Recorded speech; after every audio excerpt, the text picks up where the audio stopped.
Fala pessoal, sejam muito bem-vindos aqui a mais um episódio do Let's Open Podcast. Estamos chegando já a quase 50 episódios aqui, cara. Acho que quando eu comecei eu não imaginei que a gente ia gravar tanta coisa assim. E tá sendo muito legal conhecer pessoas e visões diferentes dentro do mercado de Open Finance, né, no nosso ecossistema aqui aberto. A ideia é trazer sempre para vocês uma perspectiva das pessoas também que estão por trás e também dos projetos, o que elas entendem que pode ser o nosso próximo grande passo aqui. Eu sou o Gabriel Pereira, vocês estão me vendo aí quase todo dia com conteúdo frequente na Let's Open. Se você ainda não assina, não deu ali o like, o inscrever, cara, você tá dando bobeira, então me ajuda aí, deixa sua inscrição, realmente faz diferença, ajuda bastante. E vamos seguir para esse episódio. Hoje, seguindo essa trajetória aqui de trazer gente aí de diferentes visões do mercado, a gente está chamando o Ivo, que é o cara do Open Finance lá no Itaú, o Febraban. Se você está assistindo, muito provavelmente você já conhece ele de algum evento, porque o pessoal sempre quer levar o Ivo lá para dar aquela moral no evento. Então seja muito bem-vindo, Ivo. Prazer ter você aqui, cara. Fala, Gabriel. Prazerzaço estar aqui com você, cara. A gente já se conhece que tem mais de 10 anos, acho que eu já te conheço, cara. Se eu for pensar aí, período de Itaú, etc., já tem uma caminhadinha aí, cara. É isso aí, cara. E eu assino o seu canal, cara. Tô lá olhando, sempre aprendendo um pouquinho mais. Para quem conhece bem o mundo do Open Finance, sabe que todo dia é um aprendizado. Cada pessoa que participa traz sempre ali um pontinho a mais. Então a gente tem que estar sempre de ouvidos abertos aqui para aprender um pouco mais e avançar nesse mundo. Inclusive, teve uma época que, quando eu tava no Itaú, o pessoal sempre falava assim, carreira, né? Se quer fazer ou não MBA, então sempre recomendava, não, bate um papo com o Ivo e tal. E eu lembro que a gente conversou na época e tal, e aí hoje, eu tive até um pouco tempo atrás, assim, eu tava pensando se eu ainda faria agora ou não, se eu faria outra coisa. Mas, cara, na hora que eu vi esse negócio, cara, de Open Finance voando, Pix, eu falei, cara, beleza, eu posso até ir, mas eu vou voltar num país totalmente diferente. E sei lá, cara, eu, sinceramente, eu já ouvi dizer, o pessoal fala assim, vai acabar, entre aspas, né? Vai acabar o Open Finance, vai passar esse momento, etc. Mas, cara, eu vejo que tem tanta coisa pra gente fazer que eu não consigo. Eu acho que essa onda ainda não encheu ainda o suficiente pra gente falar que ela vai passar, cara. É muita coisa que ainda tá vindo, cara. Cara, eu suporto esse teu pensamento. Acho que a gente tá aqui ainda subindo no primeiro pavimento de muitos ainda que vem pela frente, né? Pelo cronograma original, éramos para já termos terminado, né? Ou estar terminando a fase 4, mas não chegamos sequer direito na fase 3, né? Então, muito ainda a acontecer. E eu acho que a gente vai debater isso um pouquinho ao longo do podcast, mas acho que tem muito chão pela frente mesmo. Boa. Eu vou começar, Ivo. Queria que você dividisse aí também com o pessoal um pouco, cara, quem que é o Ivo sem falar de trabalho, cara. Essa é um exercício que eu tenho praticado com todo mundo aqui, cara. Pô, cara, esse é um ponto que é mais difícil de falar. Isso eu não tô acostumado realmente, tá? Se falar de Open Finance aqui, a gente tem muita coisa para trocar, né? Mas, poxa, cara, assim, o Ivo é um cara que, bom, enfim, nascido na zona leste de São Paulo, paulistano, né? Cresci ali no Tatuapé, ali com uma turminha super bacana de prédio e tal. Formado, sou a segunda pessoa formada da família, né? Meu pai foi o primeiro. Caraca. Financiado pela família, ele conseguiu se formar em engenharia e conseguiu dar condição de estudo para a gente chegar. Eu e minha irmã, né? Somos um casal de filhos. Minha irmã é dentista, eu engenheiro, né? Puxando o pai aqui também. Mas crescemos ali com apoio, sempre com foco em estudo, né? Que era algo que meu pai sempre defendeu como algo muito importante. Né? E isso fez com que a gente conseguisse ali chegar em faculdade pública, né, com todo o investimento deles, tanto eu quanto a minha irmã. Minha irmã é 2 vezes mais inteligente que eu, tenho super orgulho dela. E aí, a partir daí, comecei a trabalhar, sou engenheiro civil de formação. Tu fez civil? Fiz civil e... tu fez quando, foi mais ou menos quando? Porque eu imagino que para quem fez em alguns períodos da economia, cara, era ainda mais estranho não seguir carreira como engenheiro civil, né? Cara, e foi exatamente isso. Meu pai era eletrônico. Na época, a eletrônica estava no Brasil, né? Tudo começando a vir de fora. Então, era uma profissão que estava meio subjúdice. E aí veio engenharia civil, construção civil estourando no Brasil. Né? E foi o que eu acabei aproveitando e focando. Né? E aí, quando me formei, né, um pouco antes de me formar, comecei a trabalhar numa empresa que prestava serviços para a Prefeitura de São Paulo. Né? E lá atrás me encontrei numa situação difícil, né? Porque acabou aparecendo ali um esqueminha que queriam me colocar e eu me senti extremamente ofendido, era contra a minha formação.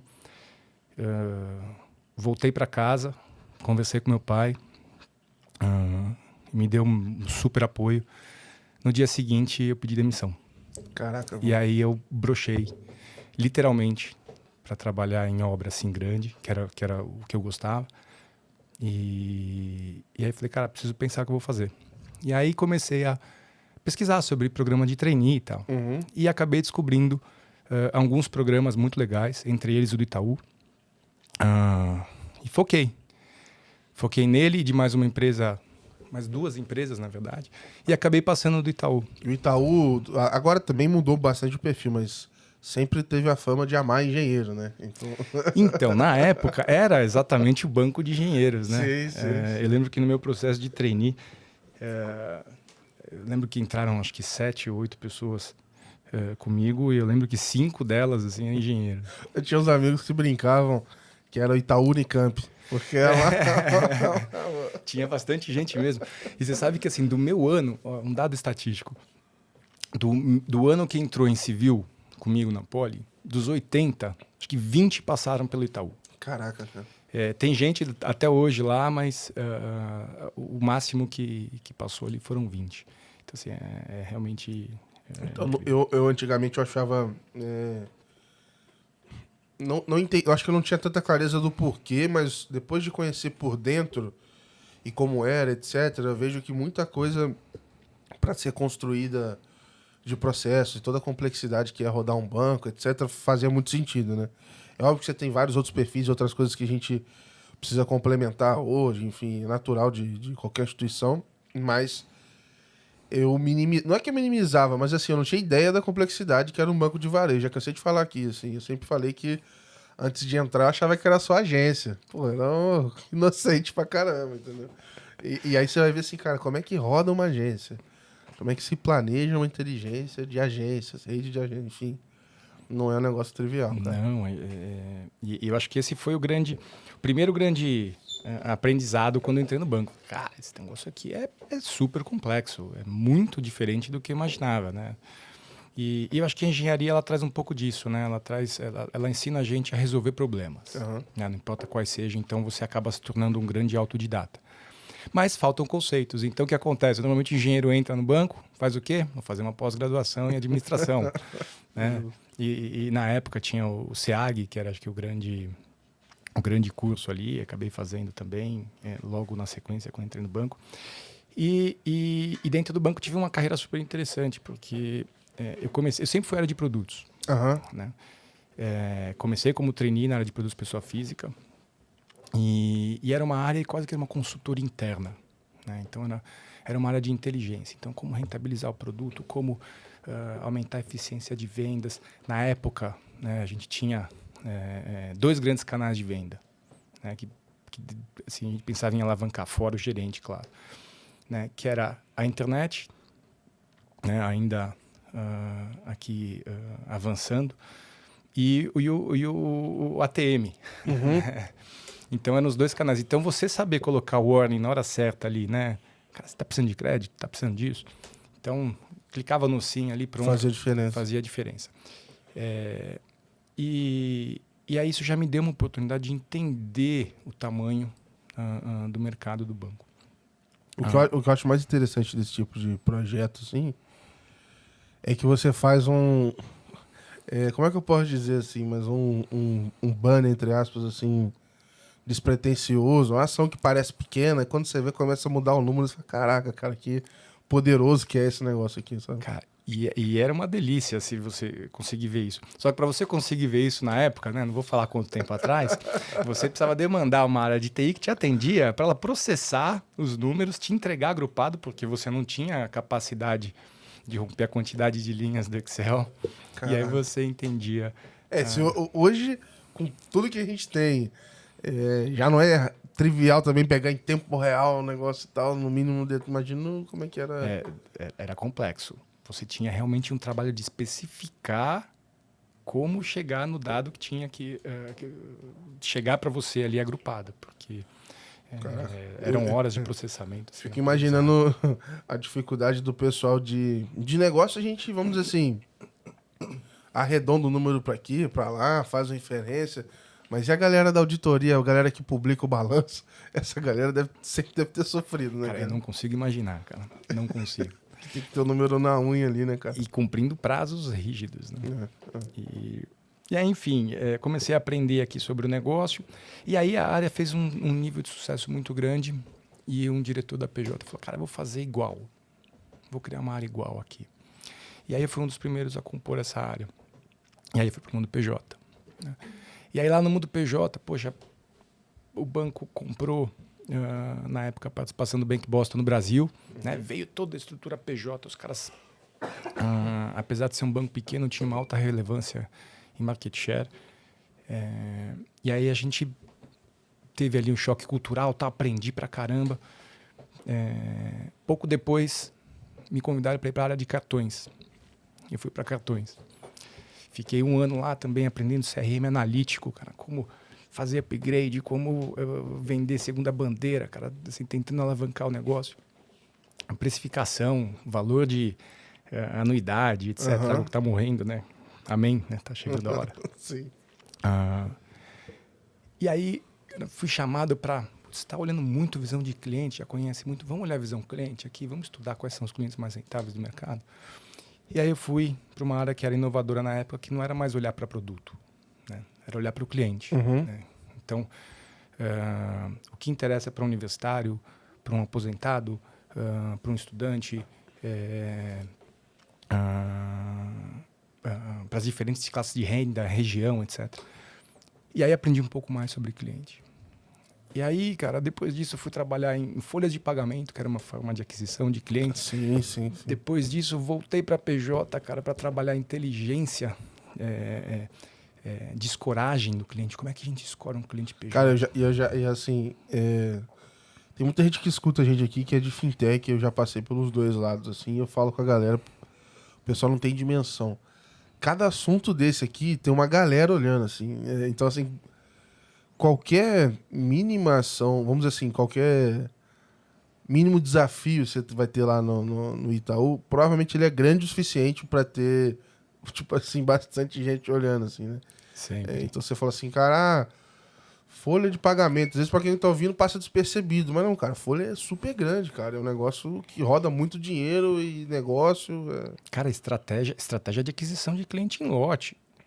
Né? Você conta, assim, chegou uma época que os bancos compravam folhas de pagamento. Então você pegava a folha da Volkswagen lá, cara, era banco vendo quem pagava mais. Falava de dezenas de milhões de reais.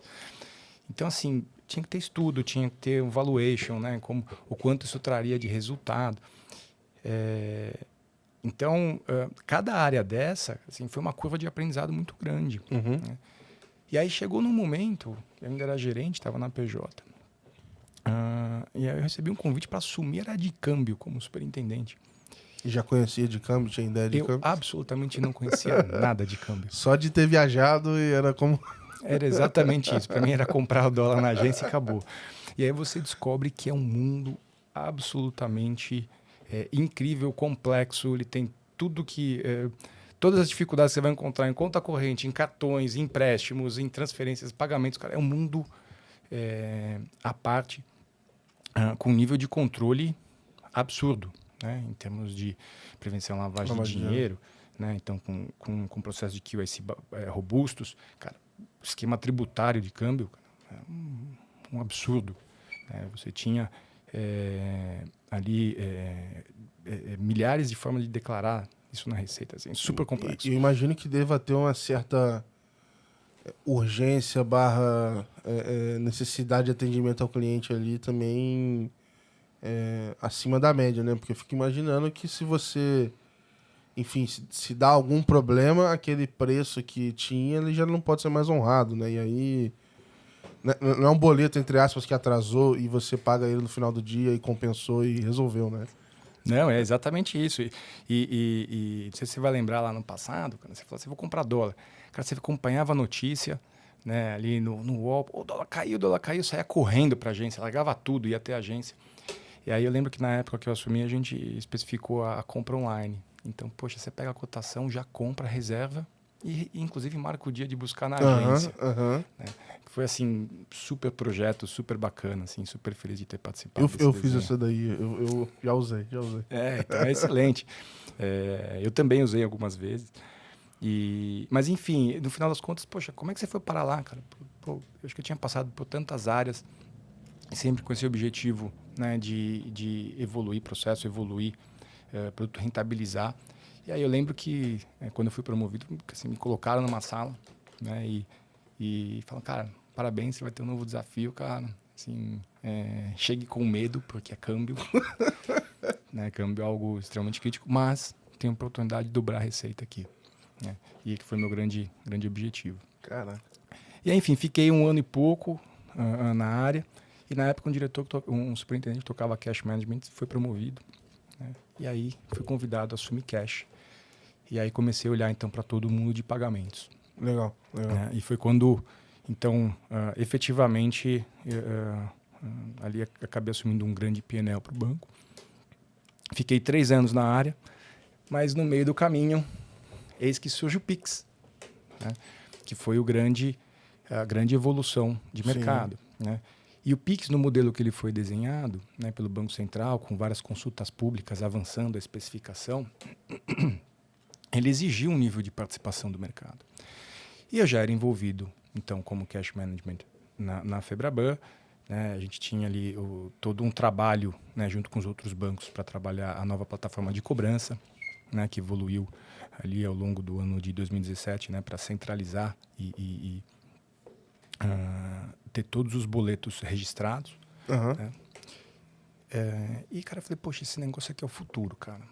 Eu vou dedicar tempo aí. E eu comecei a investir muito tempo em aprender sobre pagamentos instantâneos, o que estava acontecendo no mundo, como isso afetava as instituições, como isso poderia alavancar. E isso você já tinha... Até perguntar aqui enfim, acho que você vai acabar chegando lá, pro pessoal aqui entender também, dessa vida dupla, entre aspas, aí, de Itaú e Febraban e tal, até para entender, eu queria entender um pouco mais de em que momento que isso formaliza, como que isso é decidido, porque eu entendo que, obviamente, é interesse também do banco estar ali participando ativamente das discussões, mas como é que chegamos aí no momento que estamos hoje? Assim? Então, cara, no começo não era, né? Assim, o banco sempre esteve atento, sempre teve uma boa participação em entidades de representação de classe, tal, Febraban, etc. Mas eu não tinha uma posição aqui de olhar para fora, né? Cara, eu tinha um mega compromisso com o lado de dentro. Então, assim, foi efetivamente ali um momento de investir muito, né? O tempo da minha vida ali em olhar para os dois mundos. O mundo interno e o mundo externo. E tentando trazer sempre muito aprendizado para dentro, né? Para mostrar, tipo, olha, esse tempo que eu estou investindo lá fora está gerando conhecimento, está gerando aprendizado. E está aqui o aprendizado, né? Então, eu comecei a virar um catalisador, né, de conhecimento, né? Então, como eu estava na ponta, estava na frente, muito próximo do que estava sendo especificado, muito próximo do que estava sendo ainda a ser regulado, inclusive, né? Eu comecei a trazer isso. E aí comecei a trazer e comecei também a levar. Né? Então, poxa, mas espera aí, se o que você está fazendo tem esse ponto, já pensaram nisso? Não, acho que não, deixa eu levar. Que é o embrião do que a gente viu de estrutura discutindo depois, eu já falei várias vezes aqui também, mas no período que eu estava no Itaú, o pessoal fala assim, você trabalhava com o PME? Eu falei, sim, mas você estava em qual GT? Eu falei, não estava em nenhum GT. Na época eu ajudava, junto com o time da PJ, a montar a nossa visão pro Itaú ir lá e levar na Febraban a visão dele, para daí a Febraban fechar dela e levar no... Exatamente. São várias camadas ali, né? Igual eu tinha o pessoal de cartão, tinha o pessoal de, enfim, de várias outras áreas que tava lá estudando para montar essa visão mais específica, que senão o Ivo ia infartar. Eu vou chegar lá e você vai ver, assim, depois o nível de dificuldade, né, de a gente conseguir trazer gente de mercado, né, até hoje, né, e a gente pode debater até um pouco mais aqui. Mas, no final das contas, o que aconteceu? Eu comecei a me envolver tanto e criar essa relação, né, de construção, que eu comecei, inclusive, na própria Febraban, virar ali um ponto focal, né, para avanço. E aí acabei assumindo na época, né, já a extinta subcomissão de pagamentos instantâneos, né, então acabei coordenando essa frente também, organizando então qual era a estratégia, né, de pontos a serem regulados, o que precisava ser ajustado ou não. E no final das contas a gente teve uma série de pontos que a gente conseguiu levar para o regulador. E o regulador entendeu, ele falou, poxa, que bacana, não tínhamos pensado por essa forma. E trouxeram ali evoluções que no final das contas, né, a gente não pode negar. O Pix foi um absoluto sucesso, absurdo.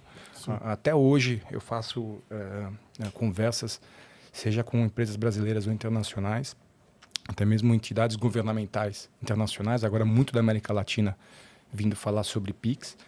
E quando eu conto toda a história, cara, eles falam, pô, cara, isso é um absurdo. Assim, o que vocês fizeram é realmente como diz um grande par ali, amigo do Itaú, é um Godzilla, cara. Assim, cara. Chega sim, já destruindo. Então, foi aqui que eu comecei a mostrar que tinha um valor em fazer isso. E aí, quem aparece aqui no meio do caminho, né, ali prestes a lançar o Pix, o Open Finance. Né? E o Open Finance ali com um ponto de discussão, inclusive, pré-especificações, cara. O que vai ser o Open Bank? Que, inclusive, eu falei com o pessoal, né? Quando surgiram as primeiras discussões, acho que os bancos já estavam com uma demanda que eles não estavam habituados, demanda regulatória, vamos dizer assim, para entregar o Pix, né? Então, assim, o Pix quebrando e eles falaram, tem que ver o Open Finance aqui, peraí que eu já olho, eu sei que é importante, eu preciso olhar, mas tenho que implementar o Pix, então acho que no começo ali, eu acho que levou até um tempinho até o pessoal entender de fato, cara, esse negócio é 5 vezes maior do que o Pix em termos de, sei lá, complexidade, implementação e etc. Então, aquela que a gente falou no comecinho aqui, as questões da onda, né? Veio uma onda do Pix, eu não tô nem dizendo do produto em si, mas da implementação e o trabalho que dava.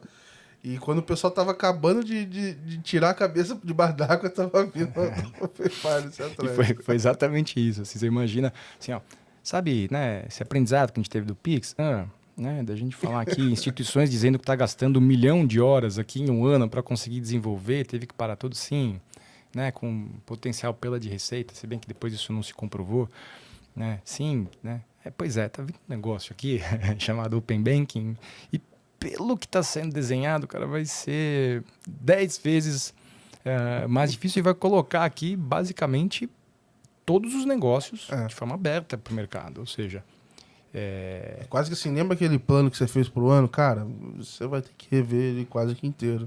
É isso. E assim, seguir o regulatório, o mínimo regulatório, significa doar dados para as outras instituições e você não fazer nada. Então, assim, você vai se matar para fazer o zero, para você sair. Na verdade, não é nem o zero, né? Para você ficar ali, vamos dizer assim, exposto, né? Exato.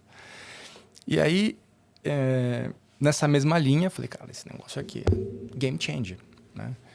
E eu olhando ali com a visão, né, de cash, também tinha gestão de conta corrente, né, pensando em, cara, agregador, etc. Falei, cara, eu preciso me aproximar desse negócio, né, e vou investir tempo aqui. Né? E, cara, e tudo acontecendo dentro do banco ali, pegando fogo. Né? Até que chegou uma hora que a gente falou, pô, peraí, cara, a gente precisa olhar para esses dois assuntos aqui de uma maneira mais focada, né?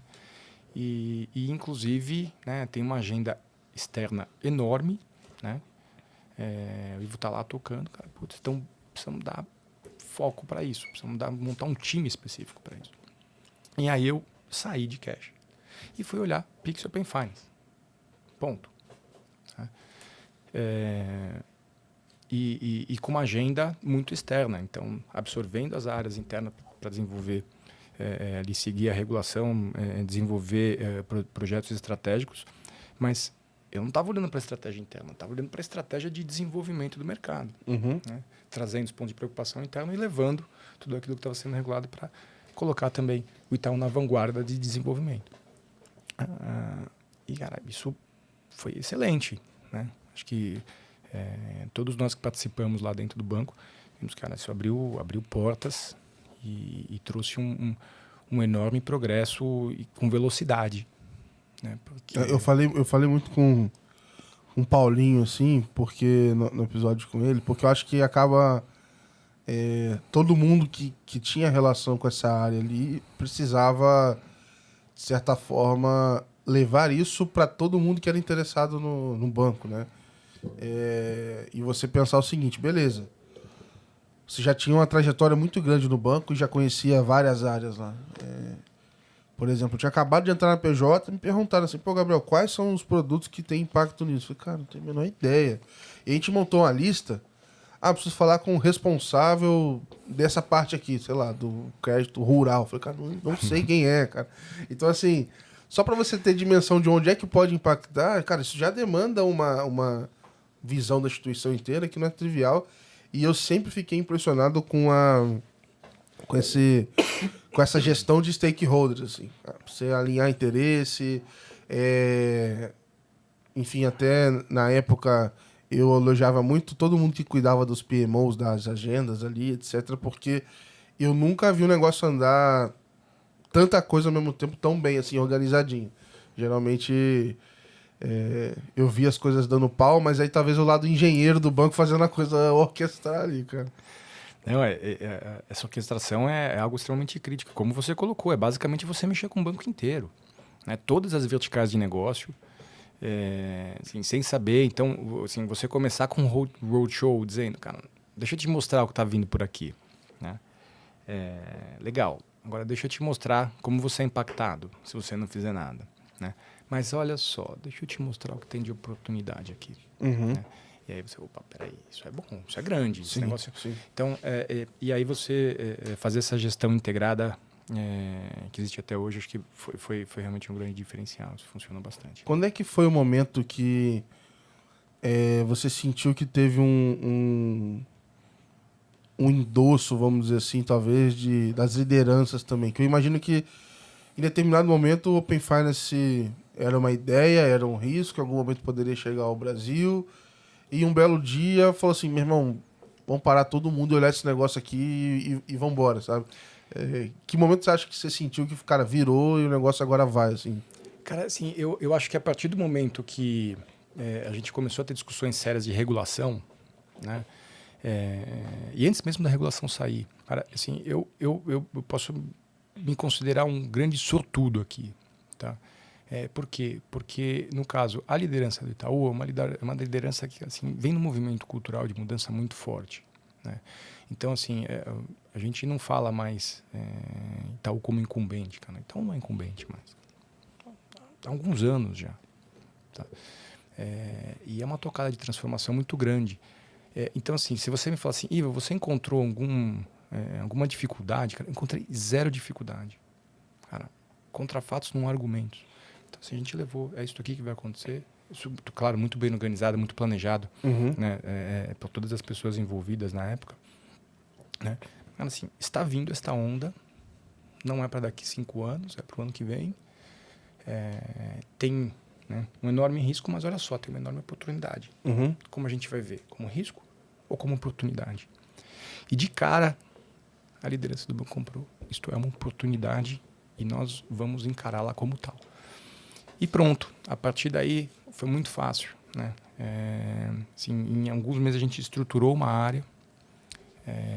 Então teve um diretor que ficou responsável, ele ajudou a estruturar, criamos essa área Outer Loop, que é a minha, ficamos com uma área Interloop, ou Inner Loop, desculpa, olhando para dentro, estratégia de implementação, e, cara, eu nessa parte regulatória, né, investindo tempo em ajudar o desenho da regulação, em ajudar a convenção. E aí foi consequência, acho que, desse ponto de investimento que acabou me colocando ali na posição de virar conselheiro do Open Finance no Brasil.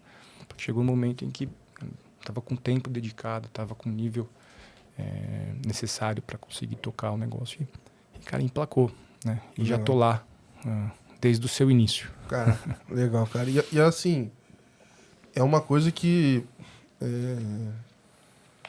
realmente não existe uma formação, né? Você tem que ir fuçando e olhando, vai mudar, e você olha de novo. Então, assim, acho que tem oportunidade. Tem um lado onde você não pode parar, né? Tem que estar sempre olhando outra coisa. E oportunidade para quem tá chegando agora também, cara, caçar as coisas que tem ali, porque assim, vai sair já alguma atualização que vai pôr por terra muita coisa que a gente entende como verdade. Aí você vai ter que ir lá e tem que aprender, enfim. Dentro do próprio banco eu acabei surfando um pouco essa onda, porque, cara, o tema tava chegando, ninguém sabia, assim, né? Quem sabia um pouquinho mais também não sabia muita coisa, porque, cara, era novo, não tinha outra forma de acontecer. E, cara, como você falou da parte de produtos, cara, tem uma... Eu sempre vi assim, tem uma bagagem histórica que eu não tinha. Eu falei, cara, eu dentro da minha área aqui, estrategicamente, eu nunca vou ser um cara super diferenciado no que eu faço com um cara que sabe o detalhe da folha e não sei o quê, e o outro produto. Eu falei, cara, eu vou... Enquanto o pessoal tá implementando o Pix, eu vou abraçar esse negócio aqui e vamos ver onde é que esse negócio vai dar. E aí, do nada, você vê o banco precisando de um monte de gente que sabe daquilo, que tá envolvido com aquilo, e não tem. Agora, beleza, você consegue formar, você já tem mais gente que pode multiplicar isso, mas naquele comecinho não tinha. E aí eu fico pensando, como é que foi, cara, montar essa tua equipe no início, preparar a liderança, porque assim, teve até coisas, sei lá, treinamentos que a gente ia fazer pro comercial.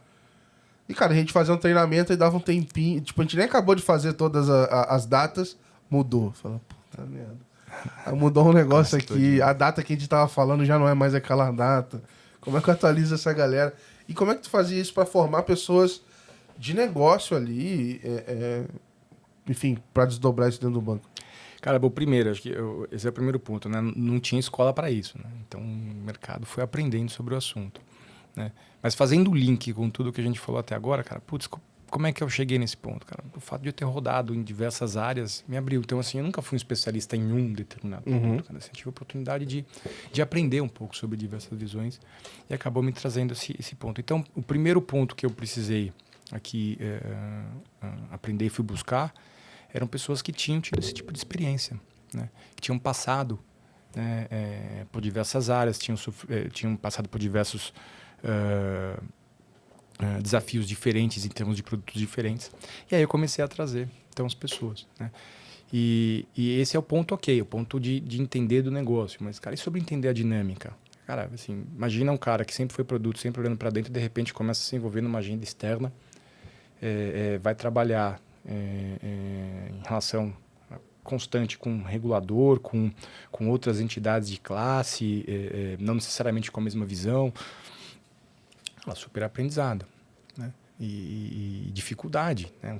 Era um cara, eu sempre fui considerado um cara técnico, né? De repente estou exposto, né, nesse ambiente.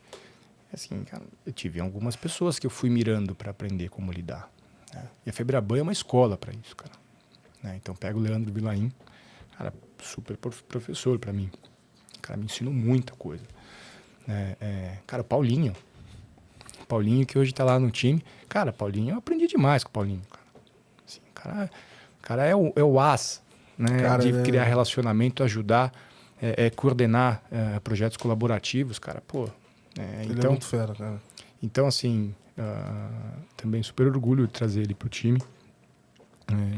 Cara, e assim, eu sou humilde o suficiente para dizer, cara, que eu aprendo com todos eles, cara. Assim, eu aprendo com quem tá chegando agora no time, cara, traz uma visão, poxa, cara, não tinha parado para pensar, cara, que sacada. Então, eu acho que é constante esse aprendizado, né? E aí, assim, você tem que juntar né? Não é fácil, né? Você precisa pegar uma pessoa que conhece um pouco de tudo, que tem habilidade em lidar, de comunicar muito bem, de assimilar com facilidade, porque está em constante mudança. Ou seja, cara, você precisa realmente montar um time muito fera. E isso é uma coisa que eu também tenho super orgulho, cara. Tem um time enxuto e super fera, que se complementa e se ajuda constantemente, e ajuda não só o time, mas é que tá. Mas a gente é um ponto de acesso para o banco e para o mercado, cara. A gente está aqui para ajudar a desenhar esse projeto inteiro. O que eu mais gostava, assim, no meu dia a dia, beleza, tinha aquela correria de você... o pessoal pedia uma especificação da iniciação de pagamento, sendo que não tinha, né? Você tinha que fazer o seu melhor para chegar em alguma versão. Acabou que a gente não errou tanto, mas mesmo assim foi um trabalho que eu falei, cara, é isso mesmo que vocês estão pedindo? Tem que fazer, porque senão, quando sair a especificação, vai estar muito em cima da hora. Mas acho que o mais legal era que você não precisava pedir priorização. Era muito fácil negociar horas, no sentido de que, óbvio, né, a hora era limitada, então você tinha que reorganizar ali o pacote. Mas, sei lá, dependendo do projeto que você tivesse no banco,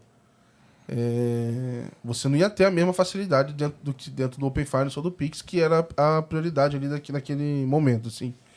E aí eu vi que muita coisa saiu, foi igual você falou, não só da parte regulatória, mas também muita movimentação estratégica. Aí eu queria te perguntar, dentro do que você pode contar aqui pra gente, cara, para onde que o Itaú tá olhando? O que já tá dando para sentir, talvez, com alguns clientes, assim, dentro do Open Finance hoje? Tá. Acho que primeiro ponto, quando a gente, lá atrás, eu comentei com você aqui, né? A gente pode ver isso aqui como uma ameaça ou como uma oportunidade. Sim. Né? E para ambos os projetos a gente sempre olhou como oportunidade. Né? Então, olha só, a gente tem aqui um pacote regulatório, cara, isso aqui é inevitável, tem que fazer. E tal, sempre seguiu à risca aqui essa relação, sempre buscou cumprir os prazos de forma assertiva. Mas olha só, se a gente fizer só isso aqui, cara, a gente não vai entregar o que os nossos clientes precisam.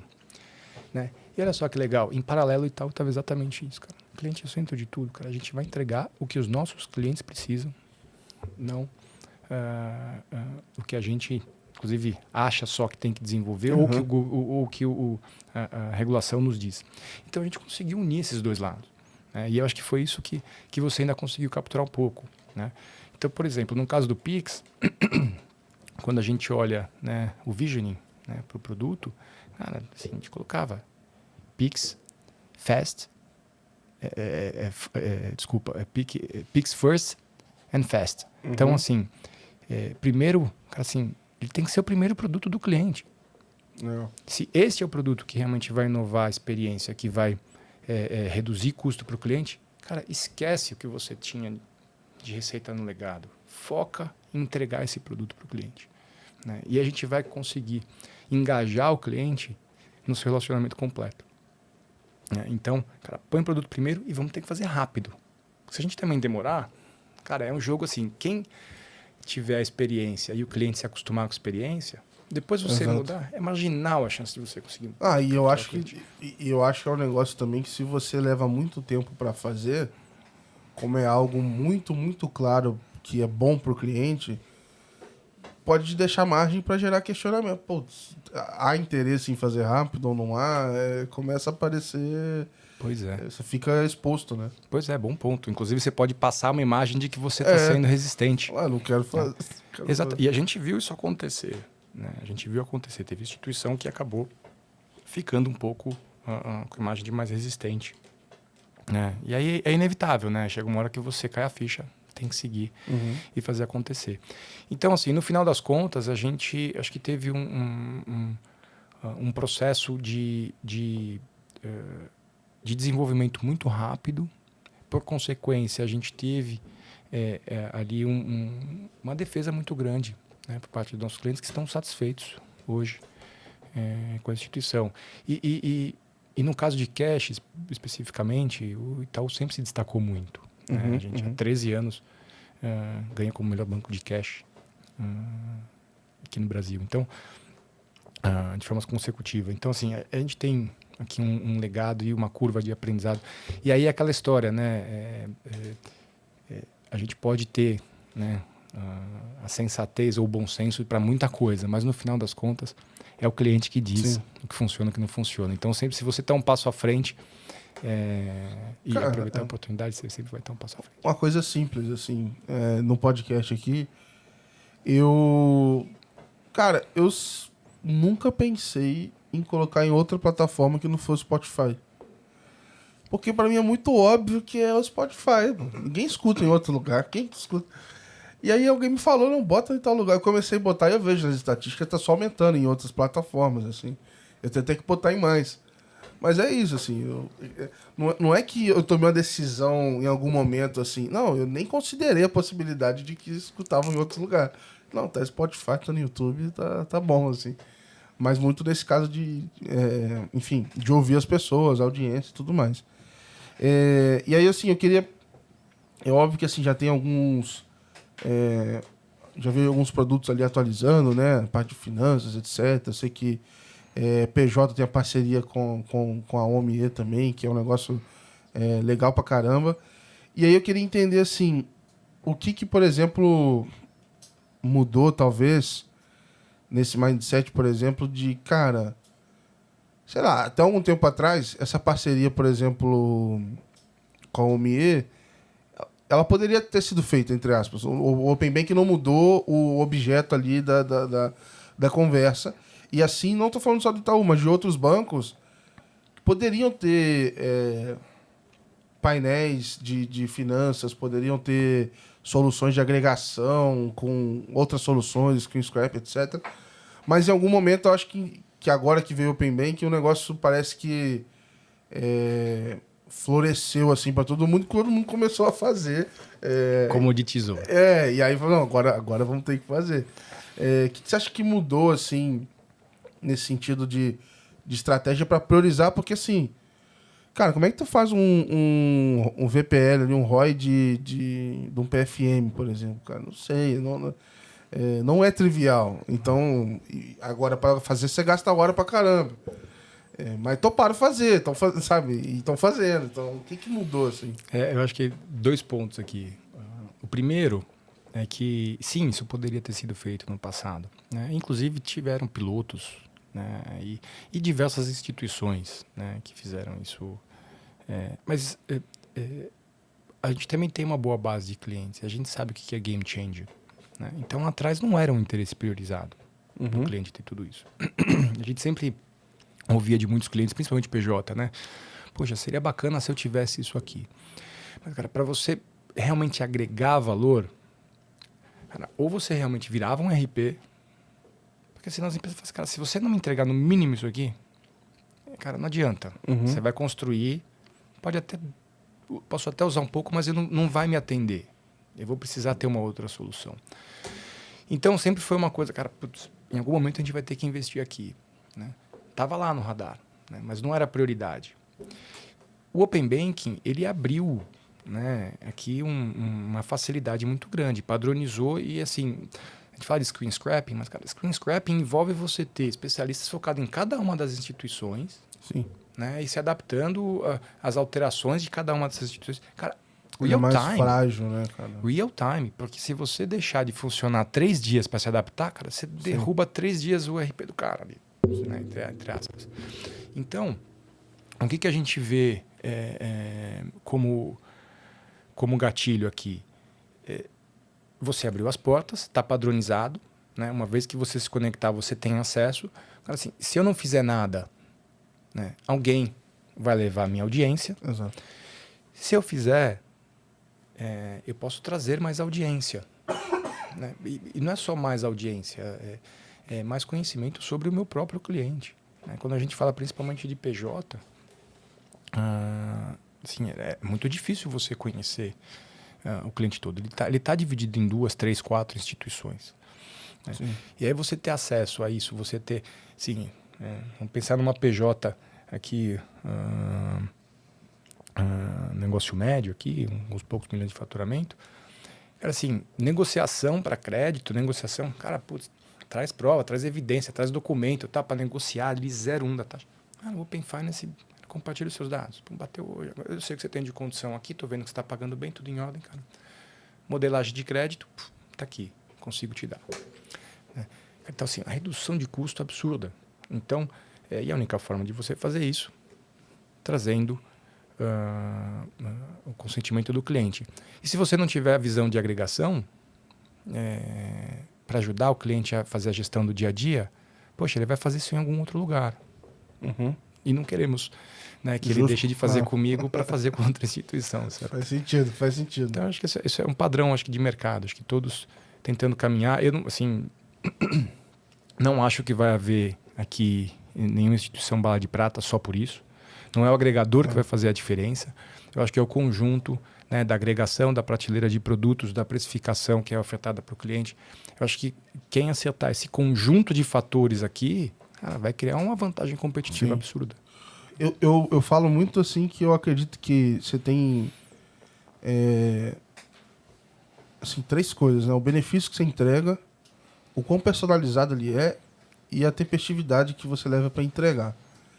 E essa tempestividade, você pensa numa instituição, né, do Itaú, os S1s ali. Cara, você entregar um negócio personalizado em tempo real, independente do Open Finance, cara, é difícil pra caramba, assim. Você imaginar que, assim, o nosso sonho eu compartilhei... Eu sempre falo isso, fui lá fazer um simulador de financiamento imobiliário. Cara, eu compartilhei o dado e voltou uma proposta, assim, pro Gabriel na hora. Ou eu compartilhei meu dado na área não logada, o Itaú já viu e falou, cara, você tem tanto de limite em tal lugar, então você vem pra cá, eu melhoro isso aqui, eu melhoro... Na hora. Pra mim, esse é o que vai acontecer em algum momento lá na frente. E, cara, vai ser isso. Poder ficar brincando de receber oferta, tipo assim, personalizada, que eu acho que fará muita, muita diferença. Só que tem um caminho, assim, sabe? Como é que as instituições, meio a todas essas demandas regulatórias e tudo mais o que o banco está fazendo de modernização, transformação, como é que você se prepara para esse futuro onde você cada vez mais vai ter que responder coisas personalizadas em tempo real? Cara, assim, eu posso te arrumar 1 bilhão de respostas diferentes, cara, mas eu só vejo uma, cara, atraindo bons talentos. Porque hoje a gente vê que quando você tem um time estruturado com talentos é que fazem a diferença, cara, na instituição. Né? Você deu exemplo aqui, por exemplo, do crédito imobiliário. Cara, o crédito imobiliário de repente estruturou um time enorme e tal. O cara, assim, é muito além do Open Finance. Né? Os caras mexeram em todo o processo, cara, automatizaram o processo. Mas assim, há um ponto que o negócio passou a funcionar tão bem que, cara, assim, eu nunca imaginava, né, quando a gente compara, inclusive, com outros bancos estatais, que o Itaú seria líder de concessão de crédito imobiliário. E por quê? Porque ele tornou um processo tão fácil, tão mais ágil, fez um trabalho de alguns anos ali, cara, que assim, ajudou a reduzir custo, inclusive, e colocou o preço mais competitivo. Então, assim, hoje, cara, a melhor forma de você cara, é montar um time estruturado com altos talentos aqui para conseguir fazer essa criação, cara. Assim, a gente vê muita gente tentando evoluir sem investimento necessário, né? E o que eu falo sem investimento necessário? Cara, por exemplo, um time super enxuto, com um time... Cara, tudo bem, orçamento pesado, etc. Cara, mas você tem que dar foco, tem que escolher as guerras. E eu sempre falo pro pessoal... e aí, eu como pessoa de dentro do Open Finance, falo, o cara tá jogando contra ele. Mas, cara, pra mim o Open Finance ele não pode ser exatamente uma estratégia por si só. Ela tá dentre outras. Porque você tem uma estratégia de abertura ali, você tem outras APIs que você quer colocar pro mercado. Se você quer personalizar e dados, você tem outras fontes de dados, você tem outra forma de entregar.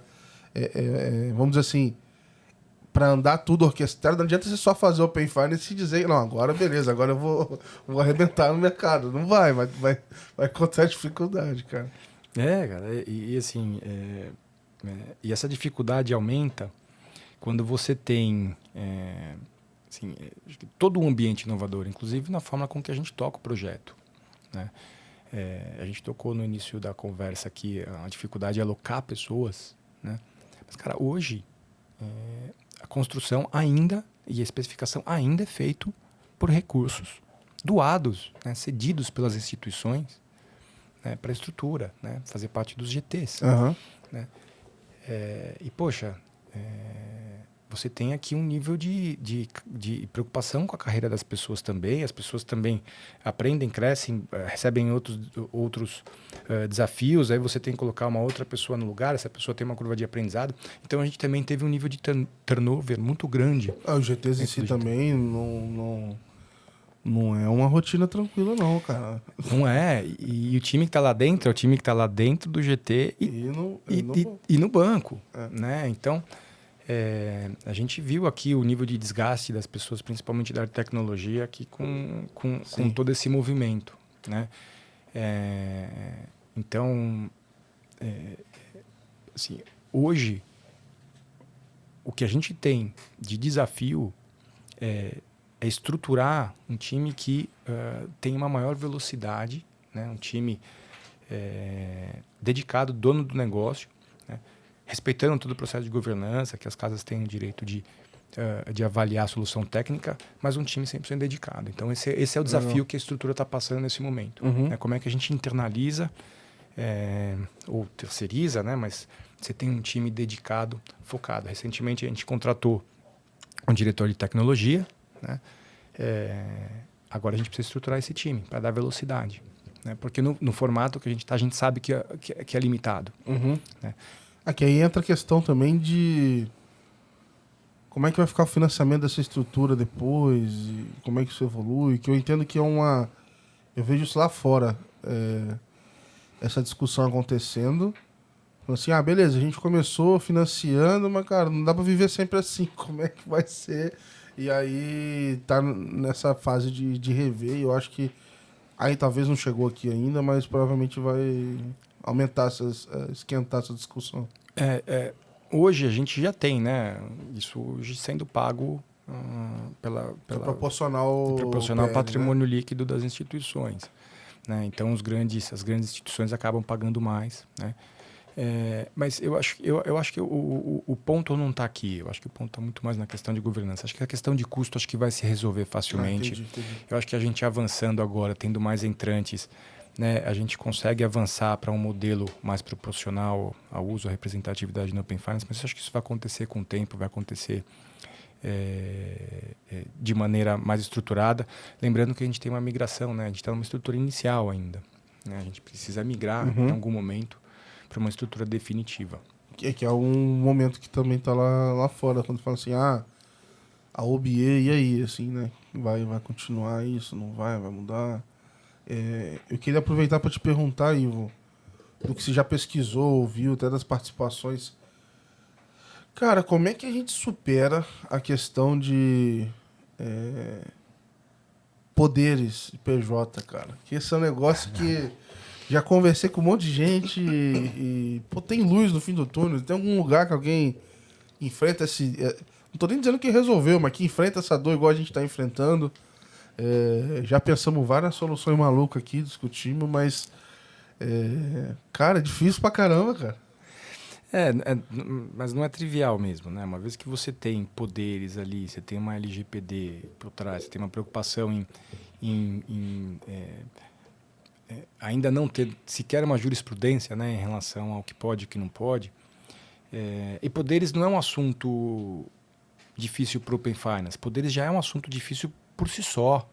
O cara vai abrir conta, é difícil digitalizar o onboarding, né? É isso. Então, assim, as casas elas já se desdobram e tentam deixar flexível as regras tecnológicas para assimilar os diferentes poderes. Mas, cara, assim, papel aceita tudo. Então, dependendo de como a empresa foi desenhada, cara, você tem regras que você não consegue acompanhar sistemicamente. Né? Então, a dificuldade já está aí. E aí, eu acho que tem um ponto que é efetivamente a interpretação, né, também jurídica de cada instituição. Então, não é uma interpretação única. Então, não é preto no branco. Né? O que traz ainda um nível de dificuldade maior. Mas eu acho que, assim, dentro do que a gente desenhou, eu acho que a gente consegue evoluir ainda, mas temos um ponto de partida. A grande questão é que a gente está alguns passos atrás ainda, né, na estrutura. A gente está passando agora por essa fase de estabilização.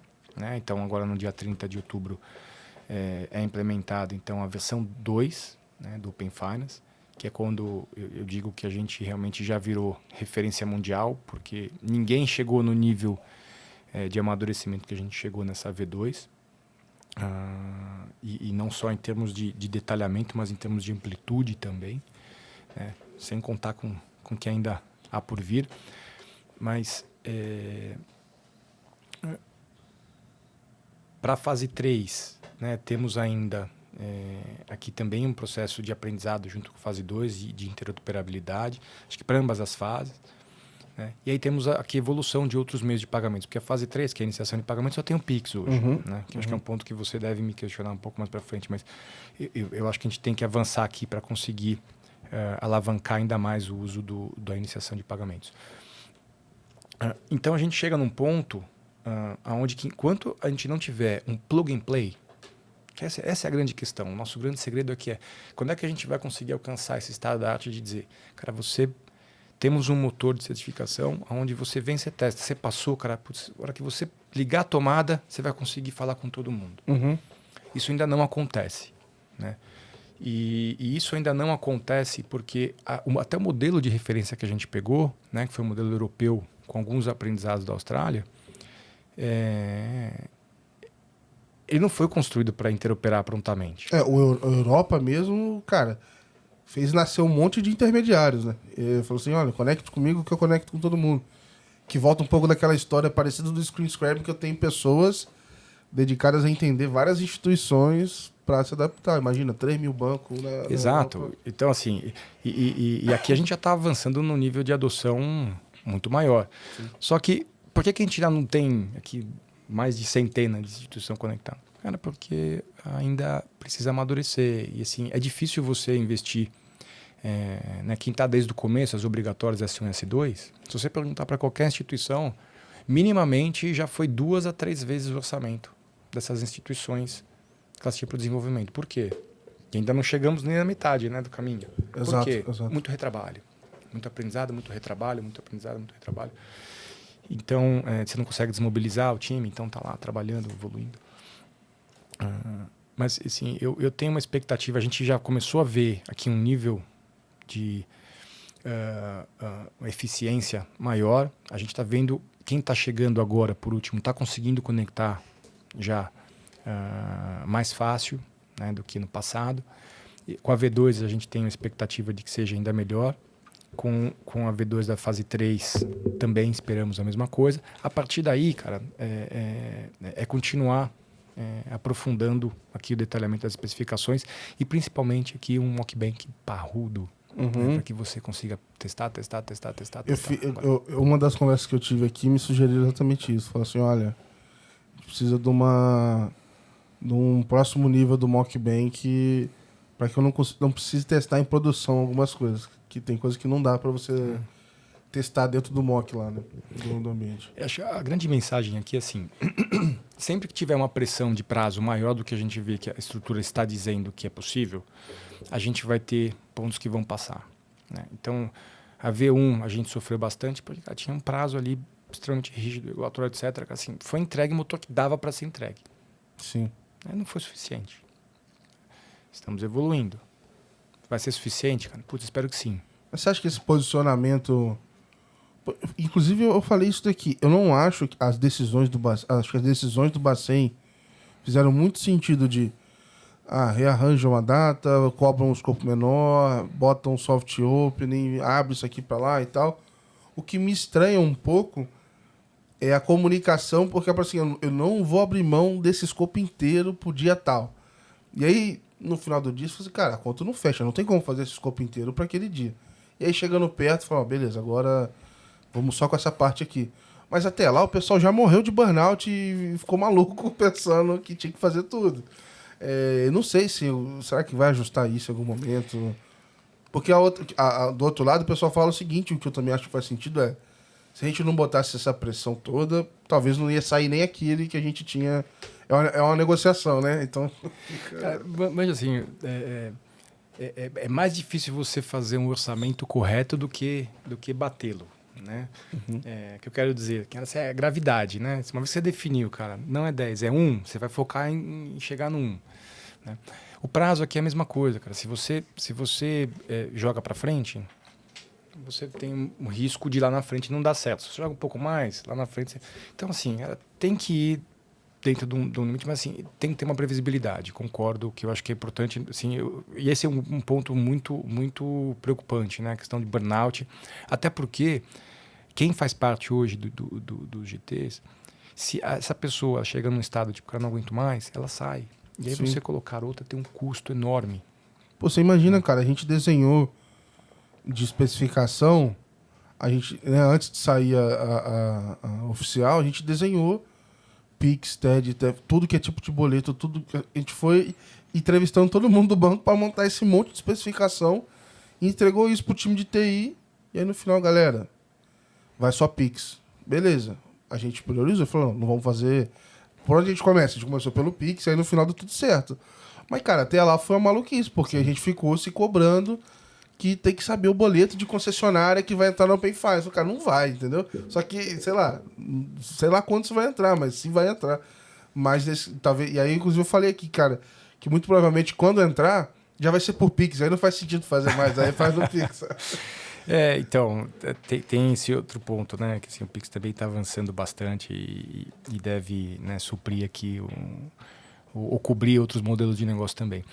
Mas o prazo, assim, entendendo a dor, entendendo a preocupação, a questão é assim, a maior preocupação por parte das instituições, né, e as instituições que eram obrigatórias, principalmente, é assim, a gente ter que entregar com uma especificação ruim que não cobre todo o escopo, que dá problema, ao que... Então, assim, se é para fazer, tem que fazer direito. Exato. Né? Infelizmente, não deu certo. Agora, assim, o Banco Central não está errado. Né? Assim, o Banco Central o objetivo dele é colocar no ar o projeto. E, assim, e se você parar para pensar, se você fala assim, é possível cobrir esse projeto? Cara, tá? É possível com a estrutura atual? Não. Né? Então, assim, se você olha, pega uma estrutura madura, com um time maduro, dedicado, dono do produto, cara, modelo ágil, etc. Cara, assim, você conseguiria cobrir. Agora, cara, você fazer isso num ambiente onde você tem que tudo passar por um processo aqui de votação por parte de diferentes cadeiras, que tem diferentes preocupações, cara, diferentes vieses, muitas vezes uma insegurança sobre qual que é a estratégia por parte da outra. Assim, no começo era até pior, cara. Hoje a gente vê assim, que, cara, assim, quando os técnicos entram, cara, os técnicos entram alinhados. Porque na teoria a gente já definiu os princípios da coisa. E com o princípio fica mais fácil você decidir. Não, isso aqui não faz sentido com o que a gente decidiu lá atrás, né? Então começa exatamente facilitando. E então é por isso que a gente rever a questão da estrutura, a gente investir agora em adequar uma estrutura perene, que é importante, que vai ajudar a gente a dar mais velocidade. Né? A discussão é quando isso vai acontecer agora. Né? Isso não está claro ainda. Falando de futuro, eu queria dividir em duas partes aqui. A primeira delas é o que você acha que é o próximo passo que a gente pode dar para destravar, né? Então, você já falou algumas coisas aqui, falou da estrutura, falou de outras, mas assim, seja para melhorar a experiência, para aumentar compartilhamento, ou aumentar... não aumentar, mas assim, começar de fato a iniciação, né? Que hoje ela ainda está nessa parte de teste. O que você acha que pode ser uma grande ação aí para destravar um pouco o Open Finance, facilitar esse aumento de adoção? Tá. Eu vejo... Vou colocar 2 pontos aqui, que depois a gente até pode dobrar em 3. Tá? Mas o primeiro, a gente precisa que as instituições tenham agora aqui fôlego para conseguir investir em solução, porque por enquanto estava correndo só atrás de regulatório. E não é trivial. Sim. Né? Se você olha o porta fora, né, só o que está sendo plugado porta fora parece complexo, mas nem tanto. Né? Mas a hora que você organiza tudo isso para deixar... ou todo esse escopo amplo, né? Eu estou falando de fase 2 aqui ainda. Ali plataformado, né? Ou desacoplado, para que você consiga transmitir essas informações com prontidão, com velocidade. Cara, toda essa construção, uma vez que pronto, assim, ainda assim a manutenção não é trivial, né? Porque qualquer alteração você sempre agora... Ninguém mais vai conseguir fazer nada sem olhar para o Open Finance. Sim. E não tinha como você... Eu fico pensando assim... se preparar e começar a fazer sem saber como é que ia estar pronto esse negócio, que seria ele depois de pronto, né? Sim, cara, e fizemos isso, tá? E, assim, e só conseguimos cumprir prazo regulatório porque, cara, não tem especificação. Cara, tudo bem, mas vamos pegar a parte interna, aquilo que a gente já sabe, já vamos começar a trabalhar. Se não fosse esse processo já de modernização, Sim, desacoplamento aqui, a gente já não conseguiria chegar, né? Mas então, uma vez que você tem toda essa padronização construída, assim, putz, ok, 80% do trabalho feito, legal. Cara, agora a gente precisa aprender sobre os dados, né? Então, se a gente tiver o fôlego para conseguir investir, aprender sobre os dados e desenvolver, porque o time que desenvolve isso também é o time que está correndo atrás de regulatório, né? A gente está vendo uma pressão enorme orçamentária, a gente está vendo uma pressão enorme para conseguir recursos qualificados. Ninguém está conseguindo preencher aqui times de tecnologia com a velocidade que esperaria, cara. Assim, não conheço ninguém no mercado que está feliz, tipo, né? Então, o time concorre. Então, se a gente não tiver esse fôlego também, cara, você vai no marginal, né? Sempre que dá, você investe mais um pouquinho de tempo. Mas, e é o que todas as instituições acho que estão fazendo, né? E aí, então assim, é por isso que ninguém tem mais tempo para investir naquele projeto Kabum, né? Aquele projeto, nossa, que transforma o mercado. Está sempre vindo marginal. Você vê uma funcionalidade aqui, uma funcionalidade ali. Então, hoje, o que a gente vê são só... a gente só vê apresentar saldos, algumas vezes extratos, né? Em outros canais. Cara, o salto aqui vai ser as instituições aprenderem sobre os dados e começarem a realmente fazer chegar o benefício, né? É aquela história de você olhar teu celular e falar assim, nossa, mas que Ferrari bonita. Aí no outro dia tá aparecendo, né, uma oferta de uma Ferrari para você, né? Tipo, cara, assim, estão capturando dados e estão transformando em oferta, né? A gente vai ver isso, acho que caminhar muito para crédito, mas numa amplitude de consultoria para o cliente, acho que vai demorar um pouco. Quando a gente fala de fase 3, iniciação de pagamentos, assim, hoje tem duas instituições, as duas com o mesmo modelo, cash-in, né? Então, entra aqui na minha instituição e comanda da outra para transferir. Cara, putz, ok, é um serviço? Mas o cliente já sabendo que ele precisa mandar dinheiro, ele já está na outra instituição. Eu vejo isso muito lá fora, dos grandes players de Open Banking, é o playbook deles com os TPPs. Então, é um app de investimento que antes ele tinha que... O exemplo aqui, por exemplo, a Wise. Você vai lá, de repente, você vai viajar e você quer usar o cartão da Wise. Hoje, você tem que fazer uma TED para a Wise.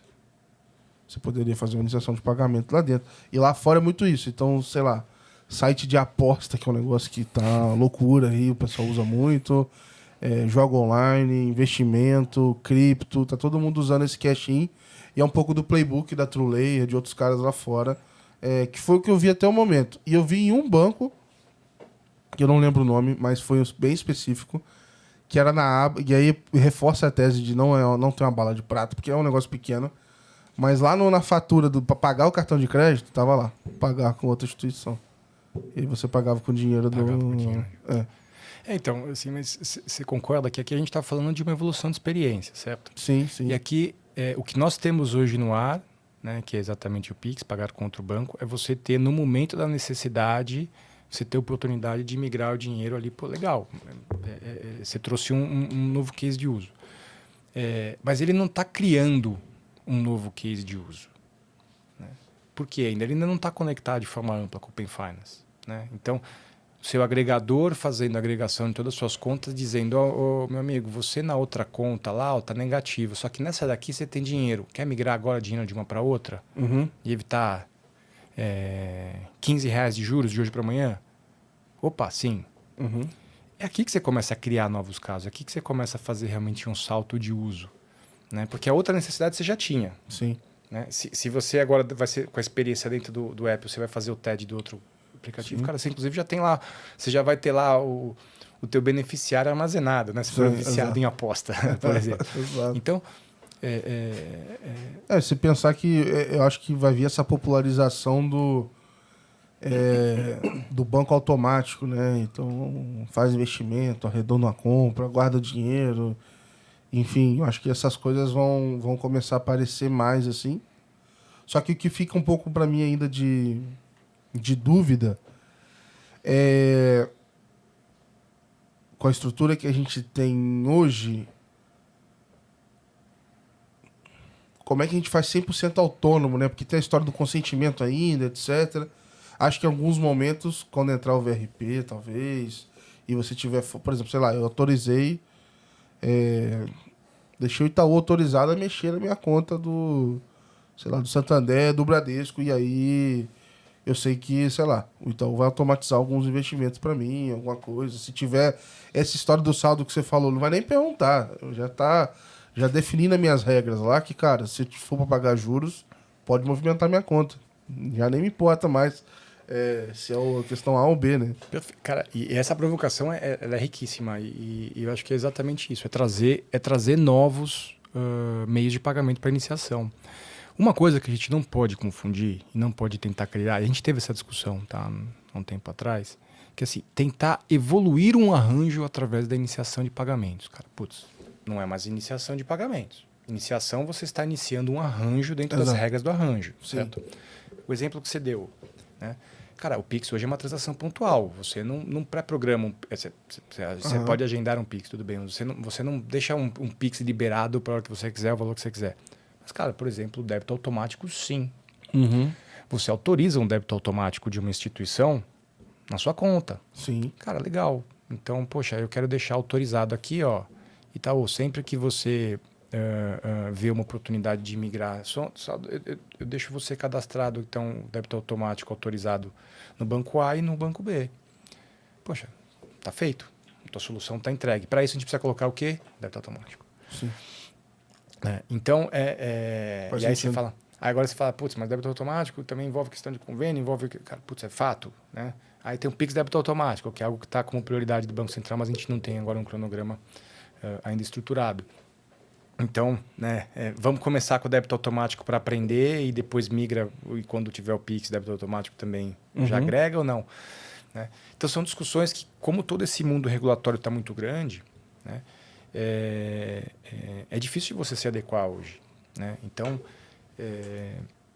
a gente fala, por exemplo, hoje você vai fazer um novo projeto ou uma nova conta, uma instituição, uma fintech que abriu uma conta de pagamento, bacana.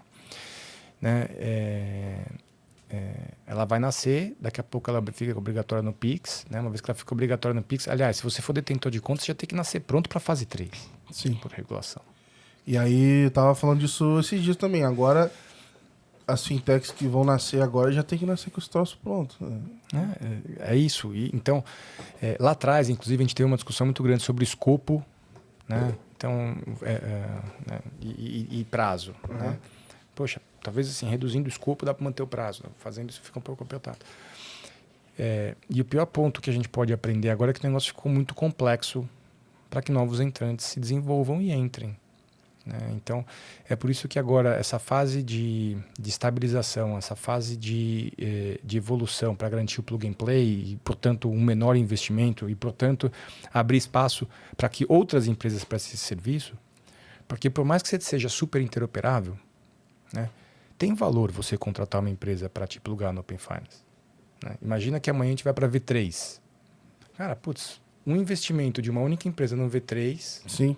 Ela pode, sem você fazer absolutamente nada na sua instituição, se conectar com o Open Finance. Hoje, aí eu vou fazer o jabá rápido aqui, mas assim, hoje na Finance Stack é basicamente boa parte do que a gente entrega é isso, assim. Então a gente viu que, cara, um monte de empresa teve que fazer esse investimento absurdo para entregar o prazo regulatório, e aí eles estão olhando para dentro de casa e falam, peraí, cara, esse negócio não é eficiente, eu não posso ter esse time para sempre olhando só o regulatório, eu vou ter que chegar num negócio eficiente aqui. E aí, se você, enfim, em algum momento acaba se valendo de parceiros, ou seja, interno, externo, qualquer coisa do tipo, você, enfim, consegue se manter em compliance, entre aspas, ali, com o regulatório, que ele vai continuar mudando o resto da vida, cara. E é óbvio que é diferente, mas assim, do que o screen scrapping, a Caixa mudou o login lá e ferrou tudo. Mas no Open Finance, você tem algo mais ou menos nessa linha, porque... o plug and play ainda não está funcionando 100%. Então, assim, às vezes a regra é exatamente a mesma, mas a implementação de um banco é um pouquinho diferente da outra, e quem mexe ali no... Vamos dizer assim, se você parar 10 Corolla numa oficina, o cara vai mexer nos 10 e vai ver que é um pouquinho diferente para cada um. E às vezes é um pouco disso, assim, sabe? Então acho que tem uma oportunidade mesmo, assim, de resolver esse tipo de dor. E a gente tá vendo, ou às vezes não tá vendo, porque o dashboard nem sempre tá no ar, tá meio estranho também, mas a gente vê que às vezes tem uns casos de insucesso em chamada de API e outras coisas assim, que, cara, não é trivial você ficar olhando aquilo toda hora e ajustando, você vai ter que manter uma equipe muito grande, cara. E acho que esse é o grande ponto de eficiência, né? Porque se não houver nenhum intermediário sempre, a gente está exponencializando, né? Então todo mundo vai ter que fazer o seu determinado ajuste para uma evolução. Exato. Né? Então esse acho que é um ponto que deve amadurecer também e que eu acho que com uma estabilização, né? Com o amadurecimento da forma com que isso vai funcionar, né? Por mais que a gente possa ter evoluções de experiência aqui, mas a especificação técnica evoluindo para a gente ter, né, esses grandes motores aqui, para que empresas, inclusive, consigam trazer soluções aqui de integração. Cara. Putz, eu acho que isso vai abrir um espaço maior para novos entrantes. Porque hoje, a decisão de uma empresa entrar, né, como não obrigatória, né, detentor é obrigatório, detentor de conta, com a fase 3, mas na fase 2, é pensar que, poxa, se eu entrar na fase 2, já virou obrigatório fase 1, né? Potencialmente que vai vir da fase 4, se eu tiver produto também vou ser obrigatório. Então, assim, é uma decisão que não é fácil. Né? Então, assim, é você entrar agora e criar um compromisso com as evoluções futuras. Sim. Então, é isso que precisa ser tratado, ou tem sido tratado com cuidado por parte das instituições. Justo. A gente está chegando no final aqui, Ivo, e eu queria aproveitar, nem de Open Finance, assim, mas já tá aqui, cara. Eu queria saber o seguinte... Cara, o Pix garantido vai chacoalhar os cartões, cara? O que vai acontecer, assim?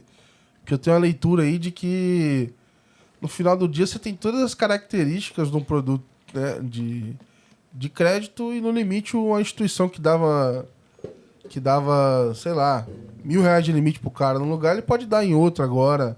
O que muda, assim? Como é que... O quanto você acha que isso é...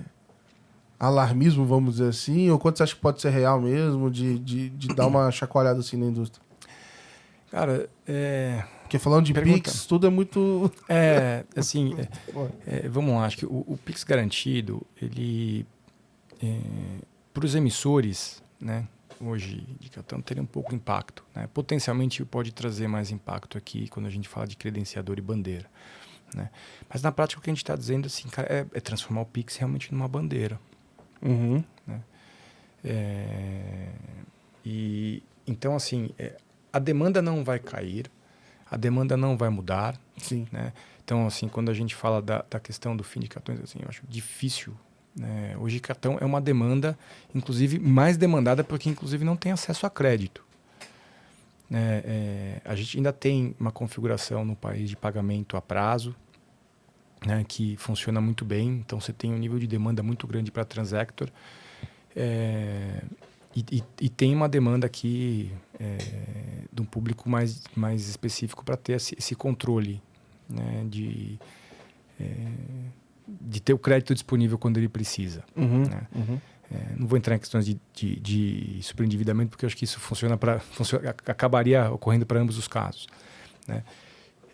Então, potencialmente, você vai abrir um novo modelo de negócio que afetaria pouco para os emissores, né, ou para as instituições que vão dar esse crédito, mas sim poderia ter algum impacto aqui para credenciador e bandeira, né, com certeza.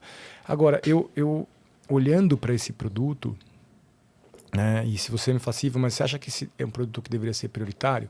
Assim, eu acho que ele é um produto que tem um impacto relevante, mas não vai mudar, não vai trazer, assim, potencialmente pode reduzir um custo transacional que vai dar mais crédito. Eu não sei ainda. Não sei se muda, mas eu pensei muito assim, sei lá, se ele vira um negócio mais prático, porque já estão usando o Pix, e aí o pessoal passa a adotar, vamos dizer assim, talvez o banco 1, 2, 3 vai ter incentivo a incentivar o cliente a usar esse ao invés de usar a bandeira, porque tem uma diferença do FII ali, etc., e que isso em algum momento poderia impactar, assim, sabe? Então, a gente já está vendo, né? Alguns bancos estão ofertando já o Pix parcelado, entre aspas, né? Mas assim, você dá o crédito por trás. Que aí vira outra agenda, né? A agenda de recebíveis de Pix, e aí vira e aí o você Interop. Aí você tem que entrar na plataforma recebíveis. Virar uma 4734 ali de Pix, cara. Exato. Então, tem isso. Agora, eu acho que o Pix tem outras evoluções que são talvez mais críticas aqui. A débito automático que eu coloquei é uma delas, porque habilita... hoje, quando você tem um crédito numa instituição e você sai daquela instituição e vai para outra instituição, normalmente teu crédito vira um boleto. E as pessoas esquecem de pagar o boleto, cara. Aí atrasa, ela fica com o nome sujo, aí ela perde o crédito. Né? Cara, então, assim, imagina a iniciação de pagamento, você vai encerrar a conta, fala, cara, tipo, já pega ali a iniciação, a autorização, ou no momento do contrato, né, caso você mudar. É que no momento do contrato você precisa ter já a conta, né, mas poderia ser também. Então, assim, tem outras soluções que visam tratar o assunto, mas a iniciação de um Pix débito automático seria muito bacana. Agora, cara, assim, nesse momento aqui, falando de Pix, evolução, etc., assim, a gente já sabe que o Pix está mirando alguns modelos de negócio existentes. Então, a gente já sabe que tem demanda, já sabe qual o tamanho da demanda, né, que se vai migrar, qual a velocidade de migrar, é o que a gente não sabe. Mas agora a gente já começa uma discussão de CBDC também, né? É isso que eu ia perguntar, se a gente está falando hoje de fronteira de inovação, o guarda-chuva do Pix, ou tem gente correndo por fora. Assim, o CBDC, para mim, é um negócio ainda meio... Toda vez que entra em cripto, eu tento começar a imaginar na prática, e aí chega uma hora que eu travo. Não vai, assim, na minha cabeça mesmo. E aí, quando eu paro para ouvir qualquer pessoa falando de DeFi, de não sei, cara, eu falo, mano, eu tô... não consigo ver, assim, não consigo entender 100%. O que você vê, assim, para onde que esse negócio está indo, assim, de inovação? Ou se tem outra zebra correndo por fora aí, ou se não é Pix mesmo? Como é que você tem visto esses assuntos hoje? Cara, eu separaria aqui. Acho que são projetos complementares, cara. Assim, acho que não tem zebra, não, cara. Pagamentos é Pix, cara. E, assim, e não vai existir um meio de pagamento mais eficiente do que o Pix, principalmente correndo numa tecnologia blockchain, né, num DLT. O que a gente vai ver aqui num processo de CBDC, cara, é alavancar o potencial de smart contracts, então, que é você ter realmente aqui algo que você quer vender com algo com o montante financeiro e você fazer essa troca de maneira segura, totalmente digital, tirando alguns intermediários, né, no meio do caminho. Você acha que isso aí não podia ir... sei lá, as registradoras, esses negócios que a gente tem de estrutura interbancária, etc., não poderia talvez evoluir em algum momento para esse tipo de formato? Né? Eu acho que poderia. A questão é que você sempre vai ficar tendo que confiar em uma única estrutura, né? Que é um pouco do que o mundo está tentando trazer aqui de inovação com toda essa tecnologia e evolução. E assim, quando você ouve que mais de 90% dos bancos centrais mundiais estão estudando, assim, cara, o Brasil não vai ficar para trás, cara. Né? E essa é a bola da vez. Eu acho que a gente tem visto muito anúncio, muita conversa, por exemplo, falando de DeFi, mas DeFi acho que é algo muito mais distante. Né? A gente pensar no real digital é algo que a gente vê mais próximo. E quando eu falo próximo, a gente está falando de 2 anos aqui, 2 a 3 anos. Mas DeFi, assim, no seu conceito, eu acho muito difícil da gente ver um ambiente regulado de DeFi nos próximos 3, 4 anos. O CBDC, onde é que eu posso... O que é o PFM do CBDC? Assim, o caso de uso mais... que o pessoal mais fala, assim, quando vai explicar, assim. O que você imagina que... Onde é que a gente vai poder aplicar isso, assim? Cara, então... esse é um problema que ainda não está muito claro. A gente tem discutido bastante, inclusive com o próprio Banco Central, e ele fala que o CBDC ele vem para resolver um problema de liquidez, tá? De liquidação e não de pagamentos. Né? Pagamentos a gente tem o Pix aí. O que a gente vê aqui no Real Digital é você, de alguma forma, como eu falei, você habilitar um ambiente regulado para permitir o uso de novas tecnologias de IoT pelo mercado. Né? Então, em algum momento, vamos imaginar que se pode ter uma rede, né, que é muito que tem se discutido, ter uma rede sob controle do Banco Central, onde você consegue transformar o dinheiro fiduciário, o dinheiro fiat não vou dizer CBDC aqui, mas uma stablecoin, né, e você consiga, dentro desta rede regulada pelo Banco Central, fazer o uso dessa stablecoin, se conectando com outras redes, por exemplo, potencialmente, por exemplo, uma rede do Detran, né, e aí você poderia ter ali o seu automóvel tokenizado, né, e com uma transferência de recurso você conseguir transferir a propriedade, né, já de maneira automatizada no sistema. Boa. Isso para mim conecta muito com um assunto que faz total sentido pro Open. Eu acho que os dois se conectam, que é a identidade digital, assim. Como é que a gente evolui ela ali, o GovBR, para dar esse grande salto. O pessoal escuta muito a falar de Coreia. Um dia eu vou para lá só para fazer usar lá e tal, e trazer isso para cá, mas que, cara, lá o pessoal tem como se fosse um certificado digital PJ, só que para PF, e ele dá o consentimento para vários bancos nesse certificado. Então, aqui, não é que dá o consentimento, ele loga, né? Então, tá lá, o Itaú, Bradesco, etc.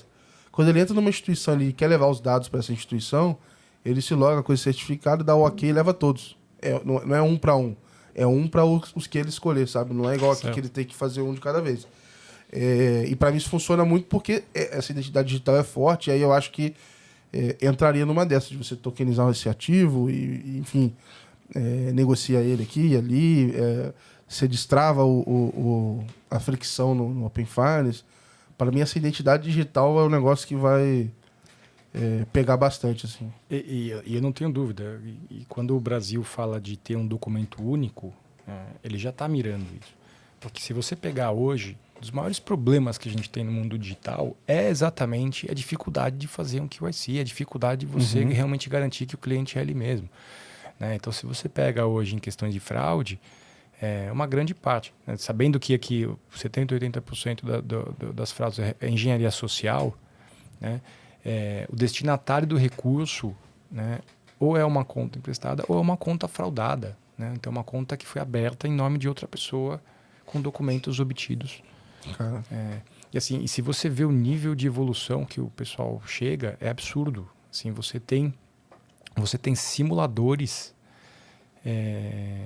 aqui você tem simuladores aqui simulando a face da pessoa com movimento. Assim, assim, o nível é realmente muito grande. Então, é um trabalho constante aqui, é um trabalho de cortar unha, mas com certeza a identidade digital é algo que vai ter um salto enorme. Boa. Eu queria te agradecer, Ivo. Pessoal, vou ter que encerrar esse papo, tá ficando muito caro já. A hora do Ivo aqui, cara, ferrou. Vou ter que pagar essa conta. E queria te agradecer mesmo pelo papo, cara. Foi bacana demais. Obrigado aí por ter vindo. E queria deixar aberto para você deixar a mensagem final, a hora do jabá. Fica à vontade, é agora, cara. Cara, super feliz de estar aqui. Obrigado pelo convite, eu já te falei, né? Só chamar que eu venho. É um prazer poder fazer parte dessa grande comunidade do Open Finance no Brasil. Né? Assim, a gente está construindo algo, já tem cerca de 3 anos, são já milhares de pessoas que deixaram a sua digital nesse projeto. Então, acho que é um agradecimento geral a todas as instituições e as pessoas que têm feito a diferença participando e se dedicando no projeto. Eu vi muitos nomes passarem pelo Conselho, pelos GTs, e eu acho que esse aprendizado mútuo e conjunto vai com certeza deixar um legado histórico no sistema financeiro, e o mais legal vai ser poder, num futuro, a gente combinar aqui, fazer o reunion do Open Finance. Exato, cara, isso vai ser bacana, hein, cara? Você vai ter que organizar essa também. Vamos embora. Vamos ter que fazer, cara. É muito legal, assim, sei lá, você já deve ter visto várias mudanças no mercado, mas a minha sensação é que a gente está, não só no Open Finance, mas nos últimos anos, uma era de ouro, assim, de inovação no nosso sistema financeiro. Então, ver o pessoal colaborando, ver essas coisas todas saindo e tal, e não só saindo ideias, mas você vê que o negócio, vamos dizer assim, estão se resolvendo problemas, assim, estão construindo empresas sólidas, estão mexendo no mercado, então tá sendo legal pra caramba ver isso de dentro, cara. Não, e só lembrando aqui, né, eu tive a oportunidade de estar em um happy hour aqui também, organizado pelo PUP e Sim, sim. pelo Melfi aqui também. Acho que foi super bacana poder ir lá e poder conversar com pessoas de diversas cadeiras, diversas representações, Exato. como a gente sendo parte de um único time, tá? Assim, tive uma sensação muito gostosa naquele momento. Exato. Então, acho que a gente tem que continuar reforçando isso. E eu vou reforçar aqui o convite, galera. Eu provavelmente eu vou divulgar esse episódio antes, tá? Então não tem problema. Mas dia 17 de novembro vai ter a premiação do Open Awards. Então, tô junto com o Pulp, com o Melfi, com todo mundo. A gente tá fazendo essa premiação justamente pra gente incentivar e, assim, quase que celebrar o encerramento do ano com toda essa galera. Então, assim, vamos lá eleger os cases do ano, eleger personalidades, jornalistas. Então, é uma ideia de realmente a gente comemorar e mostrar assim tudo que a gente viu de boas práticas ali para fechar o ano com chave de ouro. Então, vou deixar o link aqui na descrição. Vamos lá, vamos participar que vai ser legal pra caramba, cara. Legal. Então, pessoal, é isso. Queria agradecer vocês por acompanhar. Compartilha esse episódio aí com o pessoal do trabalho. Manda no grupo do WhatsApp. Dá aquela força aí pra Let's Open também. E é isso. Grande abraço. Valeu!